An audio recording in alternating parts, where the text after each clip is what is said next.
ಈ ಪೌಡರ್ ನೋಡು ಹೆಂಗಿದೆ. ಕ್ಯಾಂಡಲ್ ನೋಡು.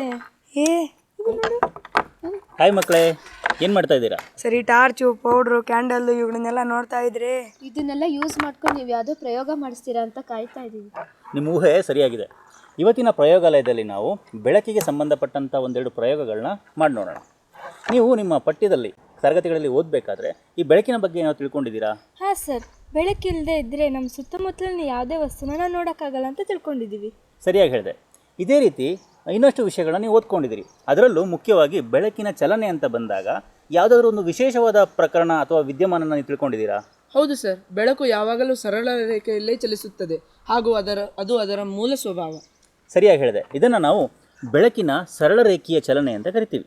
ಇದು ಬೆಳಕಿನ ಒಂದು ಮೂಲ ಸ್ವಭಾವ ಆಗಿದೆ. ಅದ್ರ ಬಗ್ಗೆ ನಾವು ನಮ್ಮ ಮೊದಲ ಪ್ರಯೋಗವನ್ನು ಮಾಡೋಣವಾ? ಹಾಂ ಸರ್. ಪ್ರಯೋಗದ ಹೆಸರು ಬೆಳಕಿನ ಸರಳ ರೇಖೀಯ ಚಲನೆ. ಈ ಪ್ರಯೋಗದ ಉದ್ದೇಶ ಏನಪ್ಪ ಅಂದರೆ, ಬೆಳಕು ಯಾವಾಗಲೂ ಸರಳ ರೇಖೆಯಲ್ಲಿಯೇ ಚಲಿಸುತ್ತದೆ.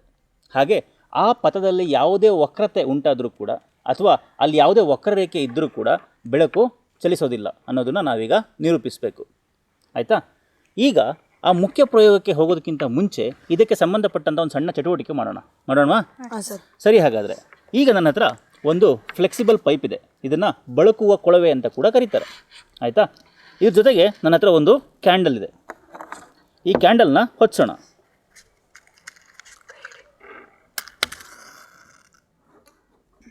ನೋಡಿ, ಈಗ ಈ ಬೆಳಕಿನ ಜ್ವಾಲೆ ಕಾಣಿಸ್ತಾ ಇದೆಯಾ ನಿಮ್ಮೆಲ್ಲರಿಗೂ? ಹಾಂ ಸರ್, ಕಾಣಿಸ್ತಿದೆ. ಸರಿ, ಹಾಗಾದರೆ ಈಗ ನೀವು ಈ ಬೆಳಕುವ ಕೊಳವೆಯ ಮೂಲಕ ಒಬ್ಬೊಬ್ಬರಾಗಿ ಜ್ವಾಲೆಯನ್ನು ನೋಡಬೇಕು. ಮೊದಲು ನೀನು ನೋಡ್ತೀಯಾ? ಹಾಂ ಸರ್. ನೋಡು. ಅರೆ, ಏನು ಕಾಣಿಸ್ತಿಲ್ಲ, ಪೂರ್ತಿ ಕತ್ಲೆ ಇದೆ ಸರ್. ಹೌದಾ? ನೋಡೋಣ ಹಾಗಾದರೆ. ನೀನು ನೋಡು. ಸರ್, ಇಲ್ಲ ಸರ್, ಕ್ಯಾಂಡಲ್ನ ಜ್ವಾಲೆ ಕಾಣುತ್ತಿದೆ. ಅದಂಗೆ ಇವನಿಗೆ ಕಾಣಿಸ್ತಿದೆ, ಇವಳಿಗೆ ಕಾಣಿಸ್ಲಿಲ್ಲ. ಅದೇ ನಂಗೆ ಗೊತ್ತಾಗ್ತಿಲ್ಲ ಸರ್. ಇದೇನಾದ್ರು ಮ್ಯಾಜಿಕ್ ಇರ್ಬೋದಾ? ಇದು ಮ್ಯಾಜಿಕ್ ಅಲ್ಲ, ವಿಜ್ಞಾನ. ಇದು ಬೆಳಕಿನ ವಿಜ್ಞಾನ. ಅದನ್ನೇ ನಾವೀಗ ಮಾಡಿ ತೋರಿಸ್ಲಿಕ್ಕೆ ಹೊರಟಿರೋದು. ಇಲ್ಲಿ ಏನಾಯಿತು ಅಂದರೆ, ನಾನು ಈ ಪ್ರಯೋಗವನ್ನು ಇವಳಿಗೆ ತೋರಿಸ್ಬೇಕಾದ್ರೆ ಈ ಪೈಪನ್ನು ಸ್ವಲ್ಪ ವಕ್ರ ಮಾಡಿ ಹಿಡಿದಿದ್ದೆ. ಅವಾಗೇನಾಯಿತು, ಈ ಜ್ವಾಲೆಯಿಂದ ಬಂದಂತಹ ಬೆಳಕು ಈ ವಕ್ರರೇಖೆಯ ಮೂಲಕ ಸಾಗಲಿಕ್ಕೆ ಆಗದೇ ಇದ್ದಿದ್ದರಿಂದ ಅವಳ ಕಣ್ಣನ್ನು ಆ ಬೆಳಕು ತಲುಪಲಿಲ್ಲ.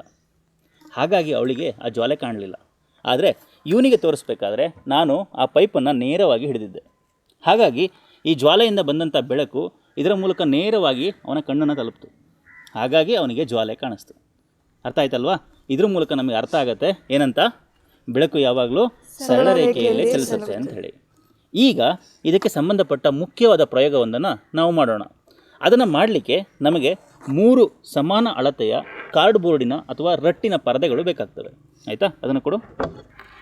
ಇದು 1ನೇದು, 2 ಹಾಗೆ 3. ಈ 3 ಪರದೆಗಳನ್ನ ನಾವು ತೊಗೊಂಡಿದ್ದೀವಿ. ಇವನ್ನ ಕಾರ್ಡ್ಬೋರ್ಡ್ ಅಥವಾ ರಟ್ಟಿನಿಂದ ಮಾಡಲಾಗಿದೆ. ಇವು 3 ಸಮಾನ ಅಳತೆಯಿಂದ ಮಾಡಲ್ಪಟ್ಟಿದ್ದಾವೆ. ನಿಮಗಿಲ್ಲಿ ನೋಡಿದ್ರೆ ಗೊತ್ತಾಗ್ತಾ ಇದೆ. ಹಾಗೆ ಇವುಗಳ ತಳಭಾಗದಿಂದ ಸಮಾನ ಎತ್ತರದಲ್ಲಿ ಒಂದೊಂದು ರಟ್ಟಿಗೆ ಒಂದೊಂದು ರಂಧ್ರವನ್ನು ನಾವು ಕೊರಿಬೇಕು. ಇಲ್ಲಿ ಕಾಣಿಸ್ತಾ ಇದೆ ಅಲ್ವಾ? ನೋಡಿ. ಹಾಂ ಸರ್. 3ಕ್ಕೂ ತಳಭಾಗದಿಂದ ಸಮಾನ ಎತ್ತರದಲ್ಲಿ ನಾವು ಒಂದೊಂದು ರಂಧ್ರಗಳನ್ನ ಕೊರಿಬೇಕಾಗತ್ತೆ. ಆಯಿತಾ? ಈಗ ಈ 3 ರಟ್ಟಿನ ಪರದೆಗಳನ್ನು ಒಂದರ ಹಿಂದೆ ಒಂದು ಜೋಡಿಸ್ಕೊಳ್ಳೋಣ. ಜೋಡಿಸಿ. ಇದನ್ನು ಹೇಗೆ ಜೋಡಿಸ್ಬೇಕಪ್ಪ ಅಂದರೆ, ಈ 3 ರಂಧ್ರಗಳು ಒಂದೇ ಸರಳ ರೇಖೆಯಲ್ಲಿ ಬರಬೇಕು. ಆಯಿತಾ? ಮಾಡ್ತೀರಾ? ಅದನ್ನು ಹೇಗೆ ಮಾಡೋದು, ಅದನ್ನು ಹೇಗೆ ನೋಡೋದು ಒಂದೇ ಸರಳ ರೇಖೆಯಲ್ಲಿ ಬರುತ್ತೆ ಅಂತ? ಸರ್, ಯಾವ್ದಾದ್ರು ಒಂದು ಸ್ಟ್ರೈಟ್ ಇರೋ ಒಂದು ಕಡ್ಡಿ ತಗೋದಲ್ಲ, ನೇರವಾಗಿರೋದೊಂದು ಕಡ್ಡಿ. ಹಾಂ, ಯಾವುದಾದ್ರು ಒಂದು ನೇರವಾಗಿರುವಂಥ ತಂತಿ ಅಥವಾ ಕಡ್ಡಿಯಿಂದ ನಾವು ಈ 3 ರಂಧ್ರಗಳು ಒಂದೇ ರೇಖೆಯಲ್ಲಿ ಬರೋ ಥರ ಮಾಡೋಣ. ಆ ಕಡ್ಡಿ ಕೊಡು. ನೋಡಿ, ಇದೊಂದು ನೇರವಾಗಿರುವಂತಹ ತಂತಿ. ಈಗ ಈ ತಂತಿಯನ್ನು ಈ ರಂಧ್ರಗಳ ಮೂಲಕ ಹಾದು ಹೋಗುವಂತೆ ಮಾಡ್ತಾ ಇದ್ದೇನೆ. ಸ್ವಲ್ಪ ಆ ಕಡೆ ಈ ಕಡೆ ಅಲುಗಾಡಿಸೋ ಮೂಲಕ 3 ರಂಧ್ರಗಳ ಒಳಗೆ ಈ ತಂತಿ ಸಲೀಸಾಗಿ ಹೋಗುವಂತೆ ನಾವು ಮಾಡಬೇಕು. ನೋಡಿ, ಆಯ್ತಲ್ವಾ? ಈ ರೀತಿಯಾಗಿ ಜೋಡಿಸ್ಕೊಂಡು ನಿಧಾನಕ್ಕೆ ಈ ತಂತಿಯನ್ನು ಹೊರಗಡೆ ತೆಗೆಯೋಣ. ಸ್ವಲ್ಪ ಹಿಡ್ಕೊಳ್ಳಿ. ಈ ತಂತಿಯನ್ನು ಹೊರಗಡೆ ತೆಗೆದಿದ್ದೇವೆ. ಹಾಗೆ ನಾವು ಇಲ್ಲಿಂದ ಬೆಳಕನ್ನು ಕಳಿಸಿದಾಗ ಅದು ಕಾಣಿಸ್ಕೋಬೇಕಲ್ವ, ಅದಕ್ಕೋಸ್ಕರ ಒಂದು ಬಿಳಿ ಪರದೆಯನ್ನು ಕೂಡ ಬಳಸ್ತಾ ಇದ್ದೇವೆ. ಆ ಬಿಳಿ ಪರದೆನ ಇಲ್ಲಿ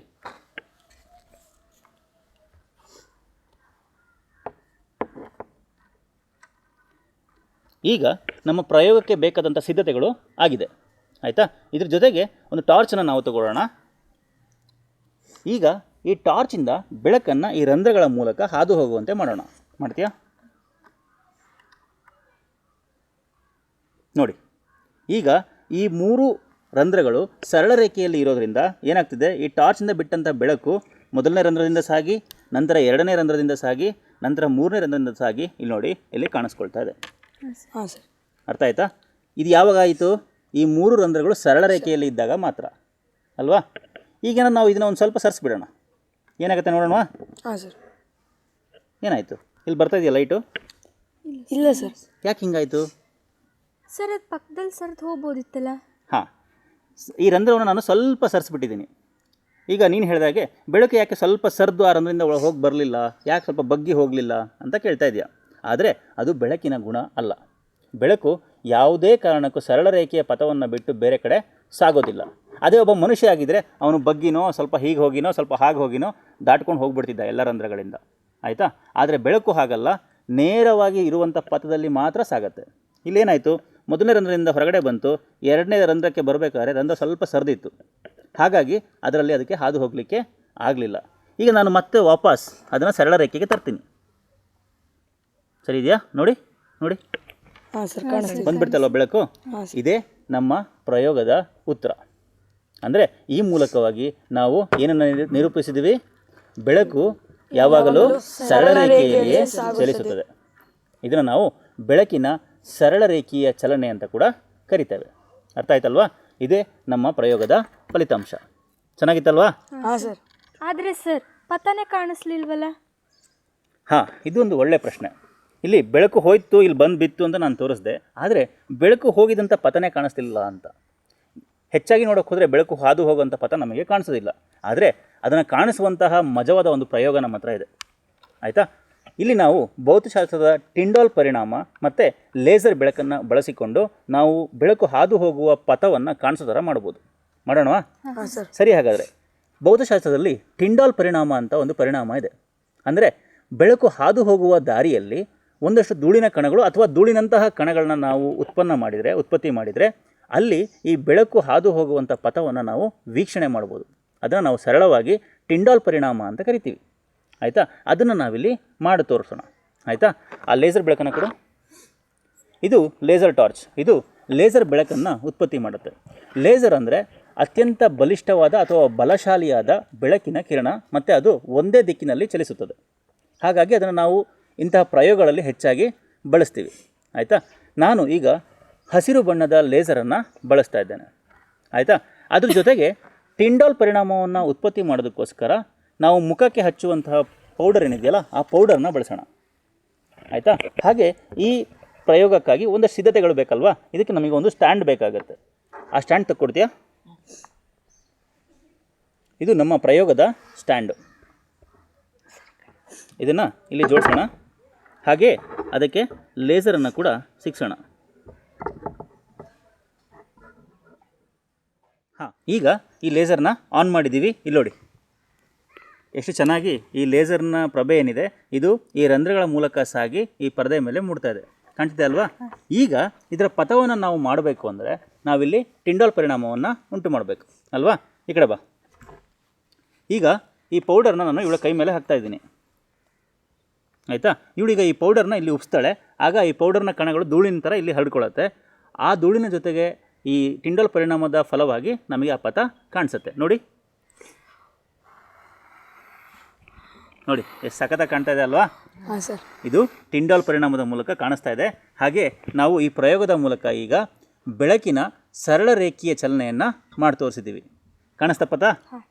ನೋಡಿ.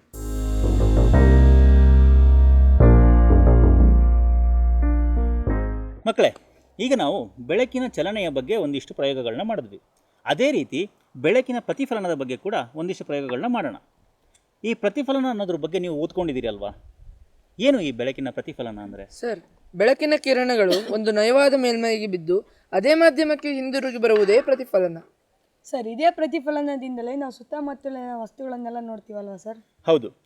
ಈ ಸೂರ್ಯ ಇರ್ಬೋದು ಅಥವಾ ಬೆಳಕಿನ ಇನ್ಯಾವುದೇ ಮೂಲದಿಂದ ಬರುವಂತಹ ಬೆಳಕಿನ ಕಿರಣಗಳು ನಮ್ಮ ಸುತ್ತಮುತ್ತಲಿರುವ ವಸ್ತುಗಳ ಮೇಲೆ ಬಿದ್ದು ಅಲ್ಲಿಂದ ಪ್ರತಿಫಲನ ಹೊಂದಿ ನಮ್ಮ ಕಣ್ಣಿನೊಳಗಡೆ ಇರುವ ರೆಟಿನಾ ಅನ್ನೋ ಪರದೆಯ ಮೇಲೆ ಬೀಳ್ತವೆ. ಅಲ್ಲಿಂದ ಒಂದಿಷ್ಟು ಸಂವೇದನೆಗಳು ನಮ್ಮ ಮೆದುಳಿಗೆ ಹೋಗ್ತವೆ. ಇದರಿಂದ ನಮಗೆ ನಾವು ಯಾವ ವಸ್ತುವನ್ನು ನೋಡ್ತಾ ಇದ್ದೀವಿ, ಯಾವ ಬಣ್ಣವನ್ನು ನೋಡ್ತಾ ಇದ್ದೀವಿ, ಅದರ ರಚನೆ ಹೇಗಿದೆ ಅನ್ನೋದು ನಮಗೆ ಅರ್ಥವಾಗುತ್ತೆ. ಅಷ್ಟು ಮುಖ್ಯ ನಮ್ಮ ಈ ಮನುಷ್ಯರಿಗೆ ಈ ಪ್ರತಿಫಲನ ಅನ್ನೋದು. ಸರ್, ಅದೇನು ಪತನ ಕಿರಣ ಮತ್ತು ಪ್ರತಿಫಲಿತ ಕಿರಣ ಅಂತ ಏನೋ ಹೇಳ್ತಾರಲ್ಲ, ಏನದು? ಹಾಂ, ಈ ಪತನ ಮತ್ತು ಪ್ರತಿಫಲಿತ ಕಿರಣಗಳ ಬಗ್ಗೆ ಕೂಡ ನೀವು ಓದಿದ್ದೀರಲ್ವಾ? ಏನು ಅಂತ ಗೊತ್ತಾ ಯಾರಿಗಾದರೂ? ಸರ್, ಪತನ ಕಿರಣ ಎಂದರೆ ಇದು ಯಾವುದಾರ ಒಂದು ಬೆಳಕು ನಯವಾದ ಮೇಲ್ಮೈ ಮೇಲೆ ಬೀಳಲಿಕ್ಕೆ ಬರುತ್ತಲ್ಲ ಸರ್, ಅದೇ ಪತನ ಕಿರಣ ಸರ್. ಸರಿ. ಪ್ರತಿಫಲಿತ ಕಿರಣ ಅಂದರೆ? ಸರ್, ಆ ನಯವಾದ ಮೇಲ್ಮೈಗೆ ಬಿದ್ದ ಕಿರಣಗಳು ಹಿಂದಿರುಗಿ ಬರುವುದೇ ಪ್ರತಿಫಲಿತ ಕಿರಣಗಳು. ಸರಿಯಾಗಿ ಹೇಳಿದೆ. ಈಗ ನಾವು ಒಂದು ನಯವಾದ ಮೇಲ್ಮೈಯನ್ನು ತಗೊಂಡ್ರೆ ಬೆಳಕಿನ ಆಕಾರದಿಂದ ಬಂದು ಆ ಮೇಲ್ಮೈ ಮೇಲೆ ಬೀಳುವಂಥ ಕಿರಣ ಏನಿದೆ ಅದನ್ನು ಪತನ ಕಿರಣ ಅಂತ ಕರಿತೀವಿ. ಆ ಥರ ಬಿದ್ದಾದ ಮೇಲೆ ಅದೇ ಮಾಧ್ಯಮಕ್ಕೆ ತಿರುಗಿ ಬರುತ್ತಲ್ಲ ಮತ್ತೊಂದು ಕಿರಣ, ಅದನ್ನು ನಾವು ಪ್ರತಿಫಲಿತ ಕಿರಣ ಅಂತ ಕರಿತೀವಿ. ಅದೇ ರೀತಿ ಈ ಪತನ ಕಿರಣವು ಆ ಮೇಲ್ಮೈಯನ್ನು ಸ್ಪರ್ಶಿಸುವಂಥ ಒಂದು ಬಿಂದು ಏನಿದೆ ಅಲ್ಲ, ಅದನ್ನು ನಾವು ಪತನ ಬಿಂದು ಅಂತ ಕರಿತೀವಿ. ಆಯಿತಾ? ಅದೇ ರೀತಿ ಆ ಬಿಂದುವಿನ ಮೇಲೆ ಒಂದು ಲಂಬವನ್ನು ಎಳೆದಾಗ, ಈ ರೀತಿ ಚಿತ್ರದಲ್ಲಿ ತೋರಿಸ್ತಾ ಇದ್ದೀವಲ್ಲ, ಈ ರೀತಿಯಾಗಿ ಒಂದು ಲಂಬವನ್ನು ಎಳೆದಾಗ ಆ ಲಂಬ ಮತ್ತು ಪತನ ಕಿರಣದ ಮಧ್ಯೆ ಇರುವಂತಹ ಕೋನವನ್ನು ನಾವು ಪತನ ಕೋನ ಅಂತ ಕರಿತೀವಿ. ಅದೇ ರೀತಿ ಅದೇ ಲಂಬದಿಂದ ಪ್ರತಿಫಲಿತ ಕಿರಣಕ್ಕೆ ನಡುವೆ ಇರುವಂತಹ ಕೋನವನ್ನು ನಾವು ಪ್ರತಿಫಲಿತ ಕೋನ ಅಥವಾ ಪ್ರತಿಫಲನ ಕೋನ ಅಂಥೇಳಿ ಕರಿತೀವಿ. ಇದೆಲ್ಲ ಓದಿದ್ದೀರಲ್ವ ನೀವು? ಹಾಂ, ಇವುಗಳನ್ನೆಲ್ಲ ಆಧಾರವಾಗಿ ಇಟ್ಟುಕೊಂಡು ನಮಗೆ ಪ್ರತಿಫಲನದ ಒಂದಿಷ್ಟು ನಿಯಮಗಳನ್ನ ಮಾಡಿದ್ದಾರೆ. ಗೊತ್ತಲ್ವ ಅದು ನಿಮಗೆ? ಹೌದು ಸರ್, ಅದರಲ್ಲಿ 2 ನಿಯಮ. ಹೌದು, ಅದರಲ್ಲಿ ಒಟ್ಟು 2 ನಿಯಮಗಳಿವೆ ಅಲ್ವಾ? ಏನು ಮೊದಲನೇ ನಿಯಮ? ಪತನ ಕಿರಣ ಮತ್ತು ಪ್ರತಿಫಲಿತ ಕಿರಣ ಮತ್ತು ಅದಕ್ಕೆ ಎಳೆದ ಲಂಬ, ಈ 3 ಒಂದೇ ಸಮತಲದಲ್ಲಿ ಇರುತ್ತವೆ. ಸರಿಯಾಗಿ ಹೇಳಿದೆ. ಇದು ನಮ್ಮ ಮೊದಲನೇ ನಿಯಮ ಪ್ರತಿಫಲನದ್ದು. 2ನೇ ನಿಯಮ ಗೊತ್ತಾ ಯಾರಿಗಾದರೂ? ಪತನ ಕೋನ ಮತ್ತು ಪ್ರತಿಫಲಿತ ಕೋನ 2 ಒಂದಕ್ಕೊಂದು ಸಮಾನವಾಗಿ. ಹೌದು, ಸರಿಯಾಗಿದೆ. ಈ ಪತನ ಕಿರಣ, ಪ್ರತಿಫಲಿತ ಕಿರಣ ಮತ್ತು ಪತನ ಬಿಂದುವಿನಲ್ಲಿ ಎಳೆದ ಲಂಬ, ಆ ಲಂಬ ಮೇಲ್ಮೈಗೆ ಲಂಬವಾಗಿರಬೇಕು, ಆ ಥರ ಎಳೆದ ಲಂಬ, ಈ 3 ಒಂದೇ ಮೇಲ್ಮೈ ಮೇಲೆ ಇರುತ್ತವೆ ಅನ್ನೋದು ಪ್ರತಿಫಲನದ ಮೊದಲನೇ ನಿಯಮ.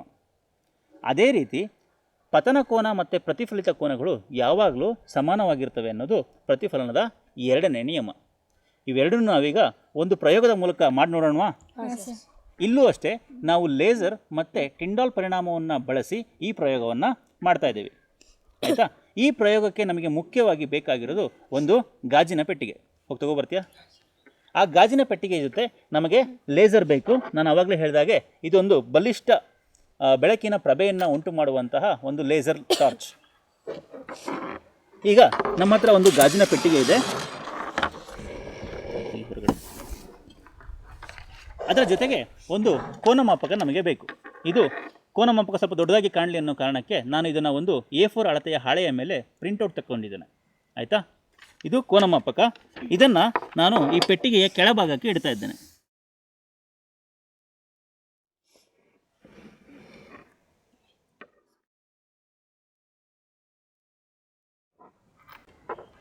ಹಾಗೆ ನಾವು ಮುಂಚಿನ ಪ್ರಯೋಗದಲ್ಲಿ ಮುಖಕ್ಕೆ ಹಚ್ಚುವಂಥ ಪೌಡರನ್ನು ನಾವು ಬಳಸಿದ್ವಿ. ಆದರೆ ಇಲ್ಲಿ ಅದೇ ಟಿಂಡಾಲ್ ಪರಿಣಾಮಕ್ಕೆ ನಾನು ನೀರನ್ನು ಬಳಸ್ತಾ ಇದ್ದೇನೆ.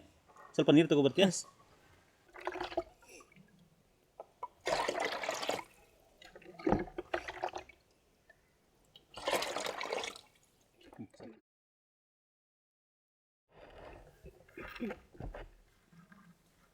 ನೋಡಿದ್ರಲ್ಲ, ಇಷ್ಟು ಮಟ್ಟಕ್ಕೆ ನಾವು ಈ ಗಾಜಿನ ಪೆಟ್ಟಿಗೆಯಲ್ಲಿ ನೀರನ್ನು ತುಂಬಿಸ್ಕೋಬೇಕು. ಈಗ ಈ ಬರೀ ನೀರು ನಮಗೆ ಟಿಂಡಾಲ್ ಪರಿಣಾಮವನ್ನು ತೋರಿಸಲ್ಲ. ಅದು ಟಿಂಡಾಲ್ ಪರಿಣಾಮವನ್ನು ತೋರಿಸ್ಬೇಕಂದ್ರೆ ಅದಕ್ಕೆ 1-2 ಹನಿಗಳಷ್ಟು ಡೆಟಾಲ್ ಅಥವಾ ಸ್ಯಾವ್ಲನನ್ನು ಹಾಕೋಣ. ಇದನ್ನು ಬರೀ ಹಾಲಿನ ಹನಿಗಳಿಂದನೂ ಮಾಡಿ ತೋರಿಸ್ಬೋದು, ಆದರೆ ಇದರಿಂದ ಉತ್ತಮವಾದ ಪರಿಣಾಮವನ್ನು ನಾವಿಲ್ಲಿ ನೋಡ್ಬೋದು. ಹಾಕಿ ಇದನ್ನು ಸ್ವಲ್ಪ ಕಲಕಬೇಕು. ಈ ಕಡ್ಡಿಯಿಂದ ಅದನ್ನು ಕಲಕೋಣ. ಈಗ ನಮಗಿಲ್ಲಿ ಪ್ರತಿಫಲನ ನೋಡಬೇಕಲ್ವಾ? ಹಾಗಾದರೆ ಯಾವುದಾದ್ರು ಒಂದು ಮೇಲ್ಮೈಯನ್ನು ಬಳಸಬೇಕಲ್ವಾ? ಏನನ್ನ ಬಳಸೋಣ ಸರ್? ಕನ್ನಡಿ ಬಳಸ್ಬೋದಲ್ವ ಸರ್? ಸರಿ, ಈ ಪ್ರತಿಫಲನ ನೋಡಬೇಕಂದ್ರೆ ಕನ್ನಡಿ ಒಂದು ಉತ್ತಮವಾದ ಫಲಿತಾಂಶವನ್ನು ನೀಡುತ್ತೆ. ಹಾಗಾಗಿ ಆ ಕನ್ನಡಿ ಕೊಡು. ನಮ್ಮ ಬಳಿ ಒಂದು ಕನ್ನಡಿಯ ತುಂಡಿದೆ. ಅದನ್ನು ನಾನಿಲ್ಲಿ ಈ ಗಾಜಿನ ಪೆಟ್ಟಿಗೆಯ ಒಂದು ಮುಖಕ್ಕೆ ಹೊಂದಿಸ್ತಾ ಇದ್ದೀನಿ. ಅದಕ್ಕೆ ಒಂದು ಕ್ಲಿಪ್ಪನ್ನು ಬಳಸಿ ಅದನ್ನು ಅಂಟಿಸೋಣ. ಹಾಗೆ ನನ್ನ ಹತ್ರ ನಾನು ಆವಾಗಲೇ ತೋರಿಸಿದ ಹಾಗೆ ಲೇಸರ್ ಇದೆ. ಇದು ಹಸಿರು ಬಣ್ಣದ ಲೇಸರ್. ನೋಡಿ ಇಲ್ಲಿ, ಇದನ್ನು ನಾನೀಗ ಈ ನೀರಿನ ಮುಖಾಂತರವಾಗಿ ಅದರ ಬೆಳಕಿನ ಕಿರಣವನ್ನು ಅಥವಾ ಪ್ರಭೆಯನ್ನು ಹಾಯಿಸ್ತೇನೆ. ಆಗ ಟಿಂಡಾಲ್ ಪರಿಣಾಮದಿಂದ ನಿಮಗೆ ಆ ರೇಖೆ ಇಲ್ಲಿ ಚಲಿಸೋದು ಕಾಣುತ್ತೆ, ಹಾಗೆ ಪ್ರತಿಫಲನ ಕೂಡ ಕಾಣುತ್ತೆ. ನೋಡೋಣವಾ? ಹಾಂ ಸರ್. ನೋಡಿ, ಈಗ ನಾನು ಈ ಲೇಸರ್ ಬೆಳಕನ್ನು ಹಾಯಿಸ್ತಾ ಇದ್ದೀನಿ. ನೋಡಿ ಎಷ್ಟು ಚೆನ್ನಾಗಿ ಬರ್ತಾ ಇದೆ ಪ್ರತಿಫಲನ ಅಲ್ವಾ? ಈಗ ಈ ಕಡೆಯಿಂದ ಹೋಗ್ತಾ ಇರೋದು ಪತನ ಕಿರಣ, ಅಲ್ಲಿ ಕಾಣಿಸ್ತಾ ಇರೋದು ಪ್ರತಿಫಲಿತ ಕಿರಣ. ಚೆನ್ನಾಗಿ ಕಾಣಿಸ್ತಾ ಇದೆ ಅಲ್ವಾ ಪ್ರತಿಫಲನ? ನೋಡಿ, ಇದು ಟಿಂಡಾಲ್ ಪರಿಣಾಮದಿಂದ ಇಷ್ಟು ಚೆನ್ನಾಗಿ ಕಾಣಿಸ್ತಾ ಇದೆ. ಬೆಳಕಿನ ಪಥ ಕೂಡ ನಮಗೆ ಕಾಣಿಸ್ತಾ ಇದೆ. ಇದು ಮೊದಲನೇ ನಿಯಮವನ್ನು ತೋರಿಸ್ತಾ ಇದೆ. ನೋಡಿ, ಪತನ ಕಿರಣ ಪ್ರತಿಫಲಿತ ಕಿರಣ ಎರಡು ಒಂದೇ ಮೇಲ್ಮೈ ಮೇಲೆ ಕಾಣಿಸ್ತಾ ಇದೆ. ಈಗೇನಾದರೂ ನಾವು ಈ ಬಿಂದುವಿನಲ್ಲಿ, ಪತನ ಬಿಂದುವಿನಲ್ಲಿ ಒಂದು ಲಂಬವನ್ನು ಹೇಳಿದ್ರೆ ಅದು ಕೂಡ ಎಲ್ಲಿರುತ್ತೆ? ಅದೇ ಸಮತಲದ ಮೇಲೆ ಇರುತ್ತೆ. ಇದು ನಮ್ಮ ಪ್ರತಿಫಲನದ ಮೊದಲನೇ ನಿಯಮ. ಕಾಣಿಸ್ತಲ್ವ ಮೊದಲನೇ ನಿಯಮ? ಸರಿ, ಹಾಗಾದರೆ ಈಗ ಎರಡನೇ ನಿಯಮವನ್ನು ನೋಡೋಣ. ಎರಡನೇ ನಿಯಮಕ್ಕೆ ನಮಗೇನು ಬೇಕು? ಎರಡು ಕೋನಗಳು ಬೇಕು, ಪತನ ಕೋನ ಮತ್ತು ಪ್ರತಿಫಲಿತ ಕೋನ ಅಲ್ವಾ? ಇಲ್ಲಿ ಈಗಾಗಲೇ ನಮ್ಮ ಕೋನ ಮಾಪಕವನ್ನು ಹಾಕಿದ್ದೀವಿ, ನಿಮಗೆ ಈ ಥರ ಕಾಣ್ತಾ ಇದೆ ಅಲ್ವಾ? ಈಗ ನಾನು ಯಾವುದಾದ್ರೂ ಒಂದು ಕೋನವನ್ನು ಉಂಟು ಮಾಡಿ, ಪತನ ಕೋನವನ್ನು ಉಂಟು ಮಾಡಿ ಲೇಸರ್ ಬೆಳಕನ್ನು ಬಿಡ್ತೀನಿ. ನೋಡಿ ನೋಡಿ ಪತನ ಕೋನ ಎಷ್ಟಿದೆ ಈಗ? ಈ ಕಡೆಯಿಂದ ಈಗ 40 ಮತ್ತು 140 ಮೇಲೆ ತೋರಿಸ್ತಾ ಇದೆ ಅಲ್ವಾ? ಆದರೆ ಪತನ ಕೋನವನ್ನು ಹೇಗೆ ಅಳತೆ ಮಾಡಬೇಕು? ಲಂಬದಿಂದ ಶುರು ಮಾಡಬೇಕು ಅಳತೆ ಮಾಡಲಿಕ್ಕೆ. ಲಂಬದಿಂದ ಪತನ ಕಿರಣದವರೆಗೆ ನೀವು ಅಳತೆ ಮಾಡಬೇಕು. ನೋಡಿ ಹೇಗೆ? ಲಂಬ ಅಂದರೆ ಈ 90 ಡಿಗ್ರಿ ಕೋನದಲ್ಲಿ ಇರುತ್ತಲ್ವಾ? ಸೊ 90ರಿಂದ 80 ಅಂದರೆ 10 ಡಿಗ್ರಿ, ಆಮೇಲೆ 20, 30, 40, 50. ಹಾಗಾದರೆ ಪತನ ಕೋನ ಎಷ್ಟು? 50 ಡಿಗ್ರಿ. ಸರಿ, ಹಾಗಾದರೆ ಆ ಪ್ರತಿಫಲಿತ ಕಿರಣ ಹೋಗ್ತಿದೆಯಲ್ಲ, ಅದರ ಕೋನ ಅಳತೆ ಮಾಡೋದು ಹೇಗೆ? ಮತ್ತೆ ಲಂಬದಿಂದ ಎಣಿಸ್ತಾ ಹೋಗಬೇಕು. ಆಯಿತಾ? ಪ್ರತಿಫಲಿತ ಕಿರಣ ಎಲ್ಲಿ ಕಾಣ್ತಿದೆ ನೋಡಿ, ಇಲ್ಲಿ 140 ಮತ್ತು 40 ರೇಖೆಯ ಮೇಲೆ ಕಾಣಿಸ್ತಾ ಇದೆ ಅಲ್ವಾ? ಹಾಗಾದರೆ ಕೋನ ಎಷ್ಟು ನೋಡಿ? ಇಲ್ಲಿಂದ 90ರಿಂದ ಶುರು ಮಾಡೋಣ. 10, 20, 30, 40, 50. ಹಾಗಾದರೆ ಪತನ ಕೋನ ಎಷ್ಟು? 50. ಪ್ರತಿಫಲಿತ ಕೋನ ಎಷ್ಟು? 50. ಬಂದ್ಬಿಡ್ತಲ್ವಾ? ಪತನ ಕೋನ ಮತ್ತು ಪ್ರತಿಫಲಿತ ಕೋನ ಎರಡೂ ಸಮನಾಗಿವೆ. ಇದು ನಮ್ಮ ಎರಡನೇ ನಿಯಮ. ಬರೀ 40 ಡಿಗ್ರಿಗೆ ಮಾತ್ರ, 40ರ ಮೇಲೆ ಮಾತ್ರ ಯಾಕೆ? ಈಗ 30ರ ಮೇಲೆ ಬೀಳೋ ಥರ ಮಾಡೋಣ. ಆಯಿತಾ? ನೋಡಿ, ಈಗ 30ರ ಮೇಲೆ ಬೀಳ್ತಾ ಇದೆ. ಪತನ ಕೋನ ಎಷ್ಟು ನೋಡಿ? 10, 20, 30, 40, 50, 60. ಆಯಿತಾ? ಪ್ರತಿಫಲಿತ ಕೋನ ಎಷ್ಟು ನೋಡಿ? 10, 20, 30, 40, 50, 60. ಬಂತ ಸರಿಯಾಗಿ? ಹಾಂ, ನೋಡಿದ್ರಲ್ವಾ? ಈ ಮೂಲಕವಾಗಿ ನಾವು ಪ್ರತಿಫಲನದ ಎರಡೂ ನಿಯಮಗಳನ್ನ ನೋಡಿದ್ರಿ ಅಲ್ವಾ? ನೀವು ಅಷ್ಟೇ ಮನೆಗಳಲ್ಲಿ ಕುಳಿತು ಈ ಪ್ರಯೋಗವನ್ನು ಮಾಡಿ ನೋಡ್ಬೋದು. ಆದರೆ ಅಲ್ಲಿ ಲೇಸರ್ನ ಬಳಸುವಾಗ ಸ್ವಲ್ಪ ನೀವು ಗಮನವನ್ನು ಕೊಡಬೇಕಾಗತ್ತೆ. ಇಲ್ಲಿ ಜಾಗರೂಕತೆ ತುಂಬ ಮುಖ್ಯ. ಲೇಸರ್ ಬೆಳಕನ್ನು ನೇರವಾಗಿ ಕಣ್ಣಿಗೆ ಬಿಟ್ಕೋಬಾರ್ದು, ಗೊತ್ತಲ್ವಾ? ಇಷ್ಟನ್ನ ಮಾಡಿಕೊಂಡು ನೀವು ಪ್ರತಿಫಲನದ ನಿಯಮಗಳನ್ನ ನೀವು ಮನೆಯಲ್ಲೇ ಮಾಡಿ ನೋಡ್ಬೋದು. ಚೆನ್ನಾಗಿತ್ತಲ್ವಾ? ಸರಿ, ಹಾಗಾದರೆ ಸರ್, ಇದನ್ನೆಲ್ಲ ಪುಸ್ತಕಗಳಲ್ಲಿ ಓದಿರುವಾಗ ಇಷ್ಟು ಚೆನ್ನಾಗಿ ಅರ್ಥ ಆಗಿರಲಿಲ್ಲ. ಆದರೆ ಇವತ್ತು ನೀವು ಇದನ್ನು ಮಾಡಿ ತೋರಿಸಿದ್ರೆ ತುಂಬ ಚೆನ್ನಾಗಿ ಅರ್ಥ ಆಯಿತು ಸರ್. ಹೌದು ಸರ್, ತುಂಬ ಚೆನ್ನಾಗಿ ಅರ್ಥ ಆಯಿತು ಸರ್. ಹೌದು ಮಕ್ಕಳೇ, ವಿಜ್ಞಾನವನ್ನು ಓದುವಂತಹ ಒಂದು ಉತ್ತಮ ಮಾದರಿ ಅಂದರೆ ಅದು ಪ್ರಯೋಗಗಳ ಮೂಲಕ ಕಲಿಯೋದು. ಯಾವಾಗಲೂ ಅಷ್ಟೇ, ನಾವು ವಿಜ್ಞಾನ ಪುಸ್ತಕಗಳಲ್ಲಿ ಏನನ್ನು ಓದ್ತೀವೋ ಅವನ್ನು ಈ ಥರ ಪ್ರಯೋಗಗಳನ್ನ ಮಾಡಿ ಅರ್ಥ ಮಾಡಿಕೊಂಡಾಗ ಅದು ನಮಗೆ ಸರಿಯಾದ ಜ್ಞಾನವನ್ನು ಕೊಡುತ್ತೆ. ಹಾಗಾಗಿ ನೀವು ಅಷ್ಟೇ ನಿಮ್ಮ ಮನೆಯ ಸುತ್ತಮುತ್ತ ಸಿಗುವಂತಹ ವಸ್ತುಗಳಿಂದಲೇ ನೀವು ಈ ವಿಜ್ಞಾನದ ಹಲವು ಪ್ರಯೋಗಗಳನ್ನ ಮಾಡಿ ನೋಡಿ ವಿಜ್ಞಾನವನ್ನು ಚೆನ್ನಾಗಿ ಅರ್ಥೈಸಿಕೊಳ್ಬೋದು. ಇಷ್ಟು ಹೇಳ್ತಾ ನಮ್ಮ ಈ ವಿಡಿಯೋವನ್ನು ಮುಗಿಸ್ತಾ ಇದ್ದೇವೆ. ನಮಸ್ಕಾರ.